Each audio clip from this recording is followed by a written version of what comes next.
It's time for some round one analysis. Oh, yes. With yours truly, Anvil, and me, Saera. Hey, guys. So, round one has been pretty crazy. We've seen some insane matchups, some nice flexes, all that good stuff. So, this video is just going to recap for those people who may not have kept up with the matches that were going on this week. We're just going to give a nice, quick, short, and sweet summary for you guys. Yep. And if you have seen the all the games, this is nice. This is still nice because you get to, hear our thoughts about Hoopa U or Hoopa Unbound. See, some statistics. And I'm using that word very lightly.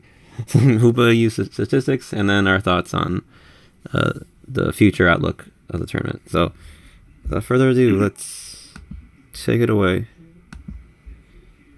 All right. So, in round one, in regards to Hoopa U usage, we had 44%, which was basically out of the 16 matches we had, around 7 people used Hoopa. So that's where the 44 comes from. And in regards to win rate with Hoopa U, that was around 57-ish%. So out of the 7 people who used Hoopa, 4 of them won. So that's like relatively decent. I know there's like a couple of Hoopa on Hoopa matchups, so that may have skewed the data a little bit. But we'll have our thoughts on Hoopa, like in how good it is or how bad it is coming later on in this video. But I mean, decent chunk of people did use Hoopa and had success with it, so we'll get into that a little bit later on. Yeah, I just want to say 16, because we're only talking about 16 teams, 8 games, a very small sample size. If you're gonna do like a more thorough and substantial analysis, you would need way more games to aggregate. So, even though we got the numbers here, it could easily be like very different if we were to simulate like 1,000 games or what have you. But we don't have that yet. But what we got here, solid win rate. Decent amount of usage, but like I said, it could easily went higher, it could have went lower for both these stats. But yeah, look at that laser pointer. Oh yes. Oh yes. We're back in college, or some of you guys are in college for the first time. Pokemon University. Anyway, so don't take too much from this. Just more fun. Okay, so now the known sets that we've seen. So thus far, all we can confirm, based on damage and speed tiers, is choice band set and choice scarf. And we know choice scarf pretty easily because it's outsped things like base 110s and higher. So in the Amir and Better Than You game, Amir was running a choice scarf Hoopa, which outsped the Latios and Mega Lopunny. And then in my game against Justin, aka Pooh Water, my opponent was using a choice band set to Oko my Tornadus T. And regardless of what the other sets were, I think these were the only moves that we recall seeing, and we didn't bother to watch replays again. So if we missed something, sorry about that. But these were the most common moves that we saw. So Hyperspace Fury, goes without saying. That's Hoopa's signature move. Breaks protection. It's a 100 attack, 100 base attack. So pretty strong. Pretty scary ability. Gunk Shots, which you'll know were very well. You know my opinion about this move. Yes. Dark Pulse, solid special stab, and we also saw a Side Shock, which is less solid special stab that hits on the physical side. Yeah. So something I also wanted to note is that based on what we've seen so far, we haven't really seen choice specs in particular. I know Saera, when they were playing with their Hoopa, it clicked Dark Pulse, but we never found out what item it really was. So just something to look out for, guys, in case Saera does use the same team again. But I think I cannot confirm nor deny what my item was. But yeah, so if I remember, the main reason why Hoopa Unbound was banned was because of the choice spec set. So I wasn't around back then, so I'm not sure how deadly it was. But I am curious what you guys think, and if you guys are down, I'd like to see some specs Hoopas next round and see how bad it really is. But honestly, it's been interesting. Like it feels like Hoopa isn't really broken in a sense. Like we'll probably cover it in the next slide, but yeah. But I like that you said that Professor Head is assigning you guys homework. So I bring a choice specs Hoopa next round. You heard the man. Okay, so let's continue. Said so. You can tell us about the good traits, Professor. Okay. So Hoopa is a pretty good mixed attacker. Its special attack is insane. Like 170 is no joke. And then its normal physical attack isn't that far behind either. I honestly thought it had like 110 base attack, but nah, man, it's like 140 or something. No, it's 160 actually. It's very close. Oh, it's 160. Oh, yeah. Shoot, man, it's higher than I thought. Yeah, and when you consider the base power of its physical attacks, a lot of times the physical sets will be stronger than the special sets. You know, because you got Hyperspace Fury and Knockoff, which are 97.5 and 100 respectively, versus a Dark Pulse, which is 80, right? So it's like a 20-point boost on the physical side. Yeah, that is pretty insane. At the expense of just 10, using the weaker attack stat, but it's only like 10 points weaker. Yeah, that is pretty solid, and that also goes along with the great power because I keep underestimating Hoopa's physical properties, but yeah, that can definitely hit really hard. And the thing is with the move pool it has, so back when we were using Gallade, I think we kept talking about it having Hoopa Unbound coverage where like poison, dark, psychic, and fighting hit everything. And I'm pretty sure that is true. Like that hits basically everything effectively. And I'd say like those stabs. Dark is an insane stab. Like you said, many dark types have been banned from ORAS just because the type is so good. Greninja, Sableye, Hoopa being some of them. And Psychic is no joke either. Psychic has always been one of the strongest types in the game. And Hoopa U, while it doesn't have really high base power moves, it can make use of Psyshock pretty well. So it can hit both special and physical if it really wants to. So that's always something to watch out for. Oh, and another thing, it has access to Nasty Plot. Oh, shoot, man. It gets even more sinister. Yeah, so it gets pretty scary pretty quick if you run special. Okay, so those are some of the good traits. Oh, and another thing we didn't mention here is you get that 160 attack and 170 special attack without investing a Mega slot. And I kind of think of Hoopa Unbound similarly to a Mega Gardevoir. You have a relatively physically frail, decently specially defensive wall breaker, but without having to use the Mega for it. So you can actually run like Hoopa and Mega Gardevoir if you wanted to, or it just frees up it just frees up your team so you can build it. It gives you more flexibility in the team builder. What I'm trying to say.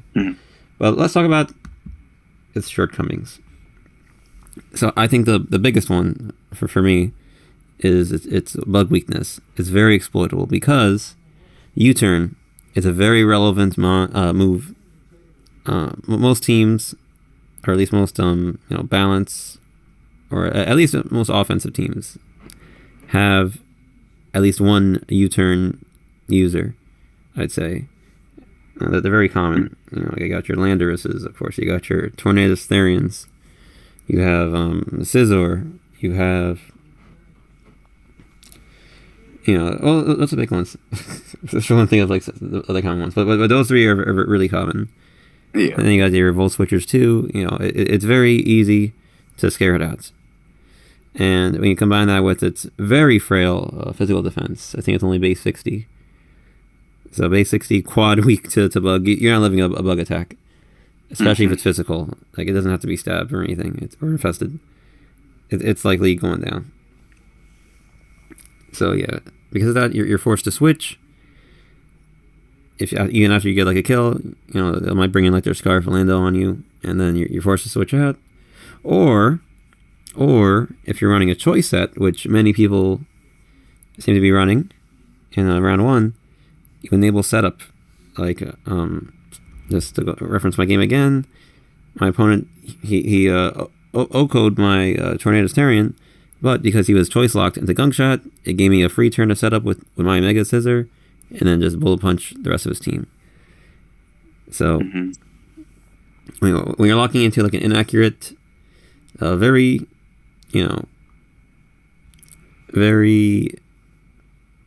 unreliable move like a Gunk Shot in both its accuracy and typing, right? There's plenty of steel types, and there's plenty of chances to miss. You're making it easier for your opponent to set up and sweep. And I believe that happened in another game where someone set up the Manaphy Tail Glow, and Hoopa didn't really do anything. So, yeah, I mean, that's a common issue or a common negative for choice in general, choice sets, that after you're forced to switch out or get a kill, that you enable your opponent to set up. But I think it's really amplified with Hoopa, because even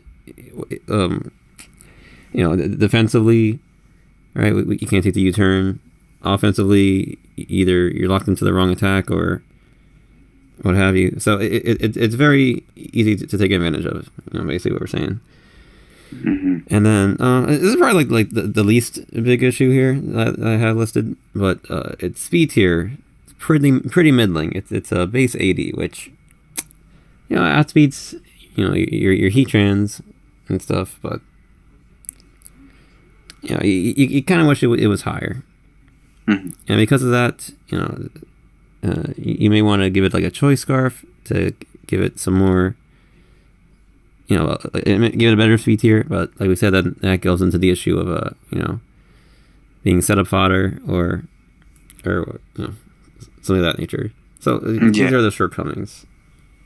Yeah. So I also wanted to mention, like, for Hoopa U, while Scarf is like a really solid set versus offense, it does lose out on the ability to break compared to some of the others, like Choice Band and Specs. Yeah, that's always. Yeah, I think that was also a problem with I think it was Amir or someone else's team, where like he needed like a bunch of chip, and the Scarf Hoopa couldn't really put in that much work, just because he was basically locked into a certain move, and it didn't work out too well.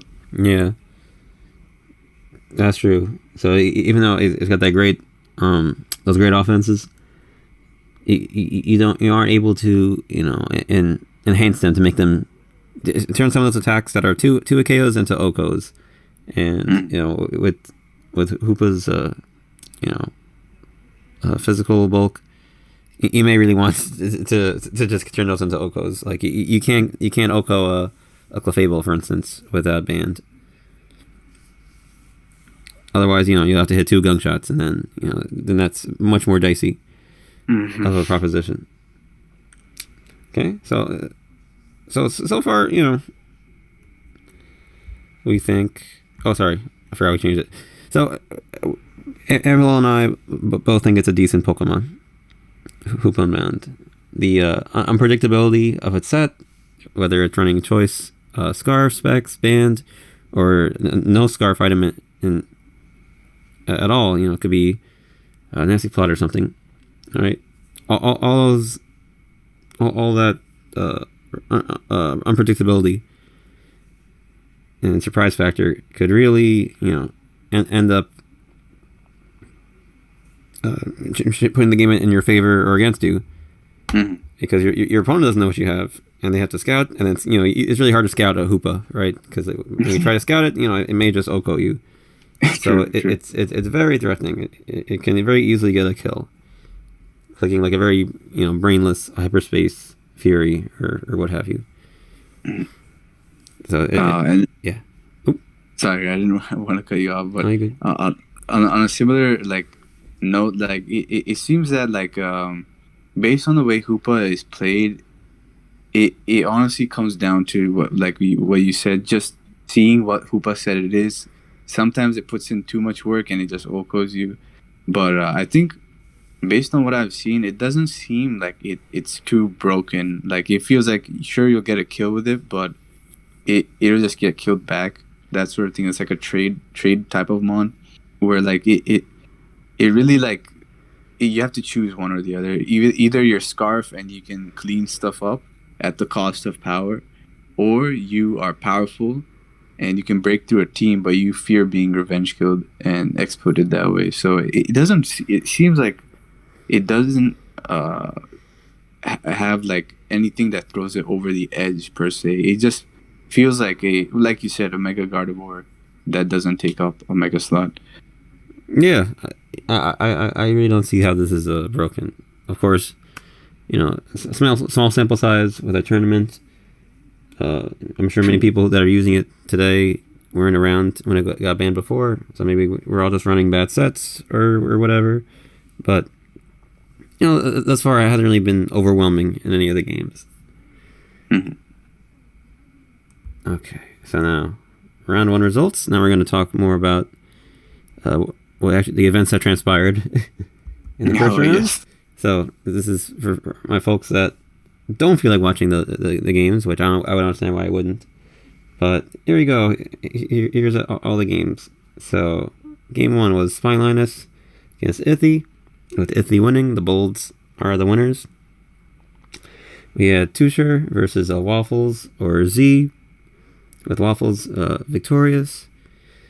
We had our very own Professor Anvil against Typical Bastard, who used just underhanded tactics, honestly, in his game. No, I'm kidding, but he bested Professor Head. Amir, the upset from Better Than You, beating Amir. Could not hit the 2 gunshots on the Drake team. Yeah, it was Drake, man. It was Drake. Yeah. Then we had myself, me against Justin, with, me winning. We had Golden against Snail, win the Golden. Sarani versus Mystery winning. And then Rice Fields versus Jimnu. The Rice Fields being victorious. So we're down to the Great 8, the final 8. And here we go. These are round 2 matchups for anyone that wasn't aware. So it'll be Ithy versus Z. Oh, wow. Okay. Better Than You versus me. Whoa. Typical Bastard versus Golden. Okay. And then Rice Fields against Mystery. So I want to just rewind a little bit here. So Anvil, were there any upsets that surprised you, or is there someone you think people should be watching out for? Yes, I would say that Amir's loss was kind of an upset. He honestly played that game pretty well up to the Heatran solar beaming the Rotom. Right after that went downhill. Z, he's a solid player. I'll give him that. He just has to be careful not to get 6-0'd. But I remember he commented down in one of our videos saying he won't make that mistake again. So I think he was fortunate that he didn't get punished for running a very weak team to Volcarona. I believe. But you know, it worked out. Sometimes your opponent, you know, loses the game, finds a loss, or what's the word? They escaped the jaws of victory for a loss. I don't know. Whatever. His opponent like misplayed badly. Okay. For the other guys like Sarani, Mystery, Rice Fields, and Jimnu, I'm not really sure who those guys are. Like I know they joined recently, and they seem pretty decent, and they seem like a group of friends that joined up together. So yeah, not the last two, but the other ones, yeah.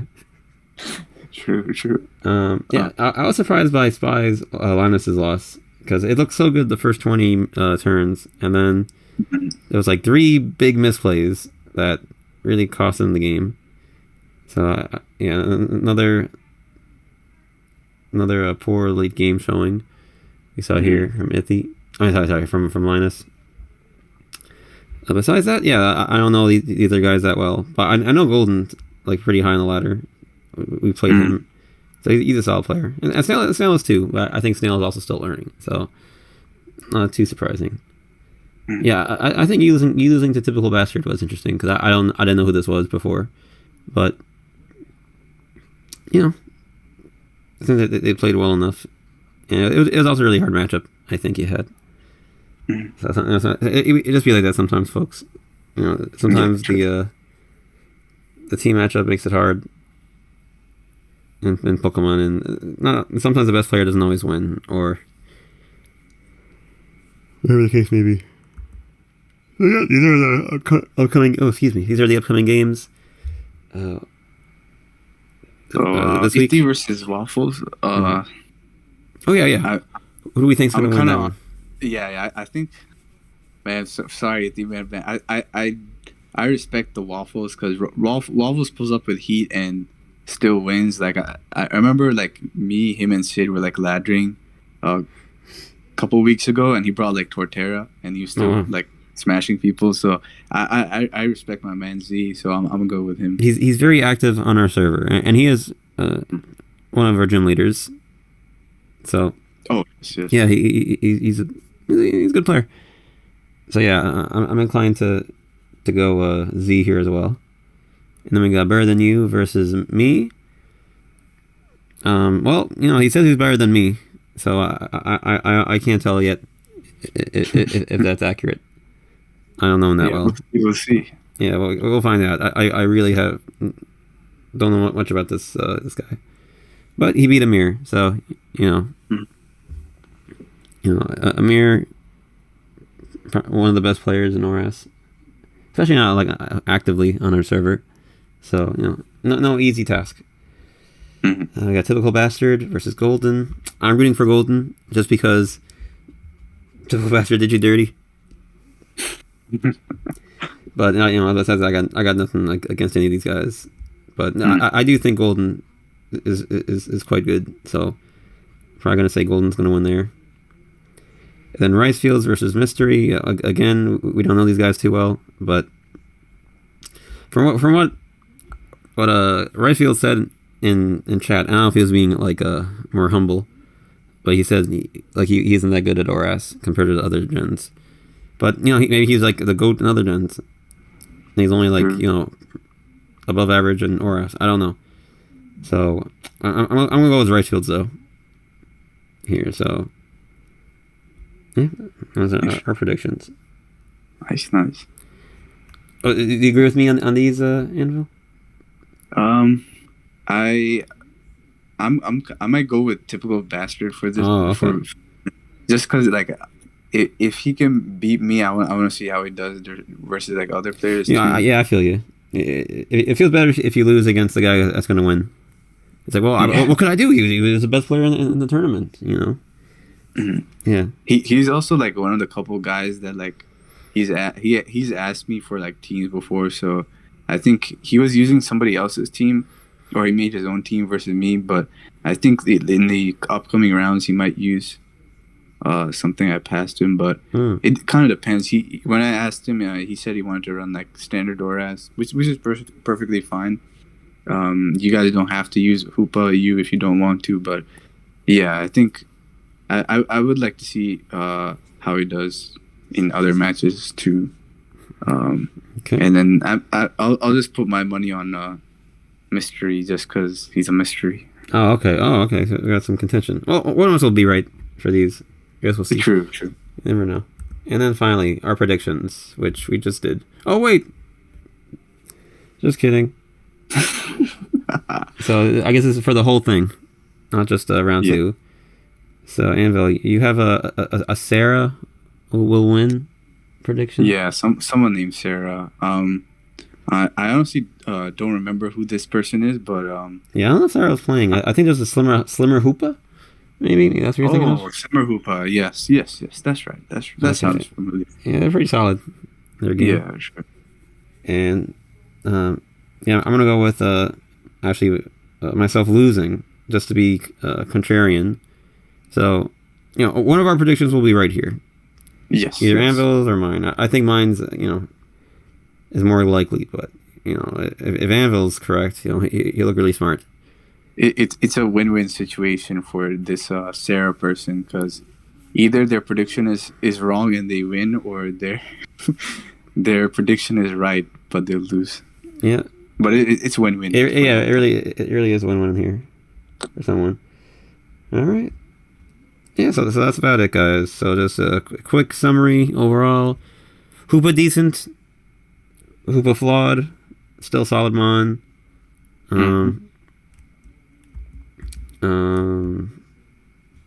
Basically, let us know who you guys think will win. Yeah. Me and Anvil basically have opposite picks for the next round. Besides us both agreeing that Z is probably going his game. No offense to Z.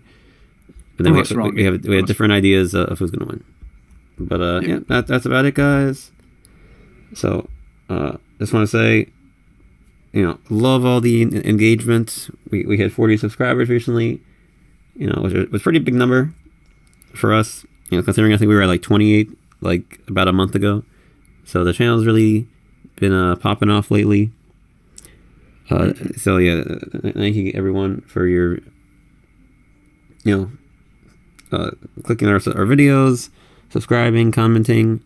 I think some of you guys have been sharing it on the Discord, so it's greatly appreciated. And yeah,